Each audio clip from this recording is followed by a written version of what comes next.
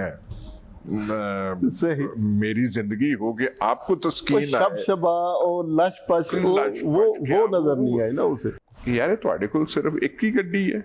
उन्होंने कहा हाँ जी एक ही गड्डी है। और फिर मेरे ड्राइवर ने कहा हाँ भाई उनका बेटा वहां होता उसके पास भी है, कोई लाहौर में ये है। अच्छा भाई इतने एक ही गड्डी है। तो ड्राइवर ने मेरे ड्राइवर को कहा, मैं मानो कि ड्राइवर ने थोड़ा सा बड़ा सादा जिंदगी रहता है, क्योंकि शायद उनका वो तसव्वुर था। आजकल ये पाकिस्तान का शायद वो